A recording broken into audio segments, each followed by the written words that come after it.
उत्तर प्रदेश में लगातार आप देख रहे हैं कि लफ्ज़ जिहाद की घटनाएं लगातार सामने आ रही हैं और आपको बताया जा रहा है कि कार्रवाई भी बढ़ चढ़ कर के हो रही है लफ्ज़ जिहादियों पर, उनके सरगनाओं पर, उनके सरपरस्त लोगों पर वास्तव में केवल 1% कार्रवाई ही हो पा रही है। अधिकांश केस में स्थिति बहुत ही और बेहद ख़राब है। आज हम मौजूद हैं श्रावस्ती जनपद के बीरपुर क्षेत्र में। यहाँ एक पिछड़ी जाति के बहुत ही पीड़ित परिवार है, गरीब परिवार है। 22 अप्रैल को इनकी बेटी को एक रसूखदार मुस्लिम युवक, जिसका मुंबई तक कारोबार फैला हुआ है, वो इनकी बेटी को अपने घर की महिलाओं, अपनी पत्नी के ही माध्यम से बहला फुसला करके ले गया। ले जाने के बाद आज 3 महीने बीत गए। इन्होंने एसओ से लेकर के, चौकी से लेकर के, डीएम, एसपी सब जगह लखनऊ तक ये हो आए हैं। बहुत ही प्रयास किया अपनी बेटी को हासिल करने का, और हासिल करना तो दूर की बात रही, इन्हें अपनी बेटी से बात तक नहीं करने दी गई है। प्रशासन के द्वारा कोई सहयोग इनको प्राप्त नहीं हुआ कि अपनी बेटी से बात कर सकें, अपनी बेटी से पूछ सकें कि क्यों चली गई, किस लिए चली गई, बेटा क्या हुआ। कुछ भी इनको सहायता हासिल नहीं हुई है। इनकी बेटी कहाँ है, किस हाल में है, किस हाल में उन जिहादियों ने इनकी बेटी को रखा हुआ है, इनको अभी तक कोई जानकारी प्राप्त नहीं हुई है 3 महीने से। तो ये स्थिति है और इन्हीं से जानेंगे। क्या नाम है आपका भाई साहब? रामनिवास। और आपकी बेटी के साथ में क्या हुआ और कब हुआ? हुआ है कि सलीम की औरत आती जाती थी हमारे घर पे। सलीम उस लड़के के पिता का नाम है कि नहीं, जो ले गए हैं उसका नाम सलीम। जो लड़का ले गया उसका नाम सलीम? सलीम। और उनके पिता का नाम है निसार। निसार साहब। निसार साहब उनके पिता का नाम है। हाँ। उन्हें लेके चले गए हमारे लड़की को, और हम लोग को कोई मिलने नहीं दिए सहयोगी। कहूँ थाने आपने एफआईआर किया? एफआईआर किया, हमारा कोई सुनवाई नहीं। हम लोग जो कहा वो लिखे नहीं। अच्छा, आप लोग एसपी के पास धरना ज्ञापन लेके पहुंचे थे? कब पहुंचे थे आप? तारीख नहीं पता है। ये करीब 1 महीने पहले एसपी के पास ये ज्ञापन लेके पहुंचे अपनी समस्या को लेकर के कि इनकी बेटी से इनको मिलवाया जाए, ये बात करना चाहते हैं, जानना चाहते हैं कि क्या हुआ, क्यों हुआ।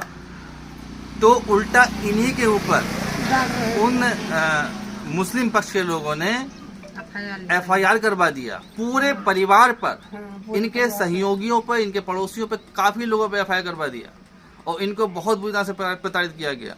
किसी प्रकार से ये लोग उस एफआईआर पे बंद करवा पाए हैं और धमकी दिया था, और लगातार इनको धमकी मिल रही है जान मार से मारने की। इन पे दबाव बनाया जा रहा है कि ये भी इस्लाम में आ जाए, ये भी इस्लाम कबूल कर ले, ऐसा दबाव इनको बनाया जा रहा है। और ये बेहद गरीब लोग हैं और वो लोग काफी रसूखदार लोग हैं। तो कहूँ नहीं सुनवाई होता है। क्या लगता है कि प्रशासन आपके सहायता कर रहा है कि नहीं कर रहा है, सहयोग कर रहा है कि नहीं कर रहा है? क्या लग रहा है आपको? ना कर रहे हैं हमारी सहायता कुछ। आप बताइए, क्या आप कहना चाहेंगे?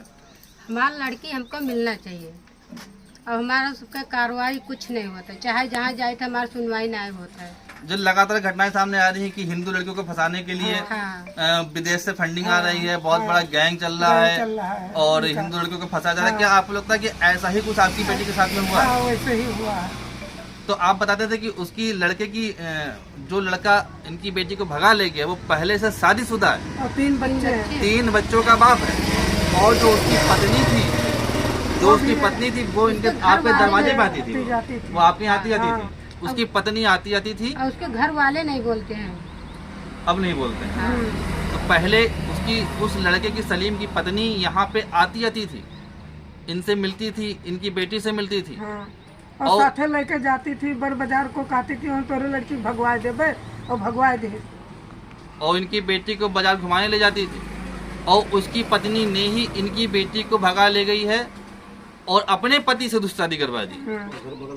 जैसा कि आप कहीं आपको सुनने को, देखने को नहीं मिलेगा। इस प्रकार की घटना इनके साथ में हुई है कि उस मुस्लिम परिवार की घर की अपनी महिलाएं भी इसी काम में लिप्त हैं। हिंदू बेटियों को धर्मांतर करवा रही है, निश्चित तौर पे उनको फंडिंग मिल रही है, निश्चित तौर पे उनको पैसा मिल रहा है, तभी वो लोग ऐसा कर रहे हैं। बम्बई में भी और निश्चित तौर पे एक बहुत बड़ा षड्यंत्र है। और ये जो क्षेत्र है बीरपुर श्रावस्ती का क्षेत्र है, ये बौद्ध पर्यटक क्षेत्र है तीर्थ क्षेत्र है। आज से 30-40 साल पहले ये टोटल हिंदू बाहुल था।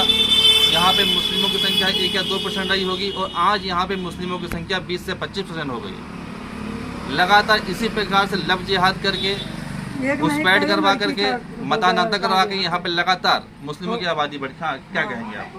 कई घटनाएं, आप बता रहे कई घटनाएं हुई हैं यहाँ बहुत घटनाएं हो चुकी, मुस्लिम लेके जा रहे हैं यहाँ से। अच्छा, हिंदू की बेटियों को? हिंदू की बेटियों को ये कई घटनाएं लगातार इस ब्लॉक घर क्षेत्र भी में। यही है, या 3 मंजिला घर भी बना है इनका। इन्हीं का? हाँ, इन्हीं का पड़ोसी है, उसका घर दिखाइए। बम्बई में गोल्ड का काम कर रहे हैं। ये उस जिहादी व्यक्ति का घर है जो इनकी बेटी को भगा ले गया है।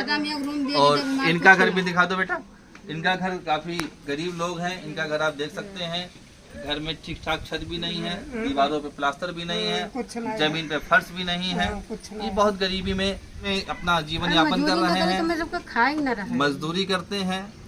और जो मुस्लिम जिहादी रईस जादे हैं वो ऐसी गरीब हिंदू बेटियों को फंसा करके अपना धन दौलत का रसूख दिखा करके, बड़ी गाड़ियां दिखा करके, आईफोन दिखा करके, अपना अच्छा स्टैंडर्ड दिखा करके हिंदू बेटियों को फंसा करके धर्मांतरण का खेल कर रहे हैं। और ये भी बहुत सारी घटनाएं सामने आई हैं कि हिंदू बेटियों को धर्मांतर कराने के बाद में उनको खाड़ी देशों में बेच दिया जाता है और बहुत ही अमानवीय व्यवहार उनके साथ में होता है। तो ऐसी घटनाओं पर सरकार को संज्ञान लेना चाहिए, इस पर कठोर ठोस कार्रवाई होनी चाहिए। क्या कहेंगे, इस पर कार्रवाई होनी चाहिए? क्या चाहते हैं हो चाहिए? हम चाहते कार्रवाई हमारे ऊपर, कार्रवाई हो, कार्रवाई उनके घर पुरिया बुलडोजर लगा गिरवा दे सरकार। कार्रवाई होनी चाहिए। इसके पीछे कौन से संगठन काम कर रहे हैं, कहाँ से फंडिंग आ रही है, ये सब पे कार्रवाई होनी चाहिए। उन सब पे इस सब की जांच होनी चाहिए। जांच होना चाहिए। ये परिवार चाहता पूरा है जांच हो इनके, चाहे जहाँ परिवार हो। अरे वो कदम बैठा रहा, मेरा 1-2 लाख जुड़ते आई है, जाए। कहाँ से आई जाए? तो ये गोल्ड का काम कर रहे हैं। गोल्ड का काम, हाँ, सोना चांदी। हाँ, नंबर 2 के धंधा बम्बई में। वहाँ बम्बई में ये पे कर रही है, निकसी है ना कोई सामने। तो वहाँ भी वही कई घटना कह चुके हैं। इस जिहादी फैमिली का नंबर 2 का कारोबार है, ऐसा बताया जाता है। कपड़े का कारोबार है, सोने चांदी का कारोबार है और लगातार ये कई लड़कियों की घटनाएं, लड़कियों को इसी प्रकार से कन्वर्जन कराते रहते हैं।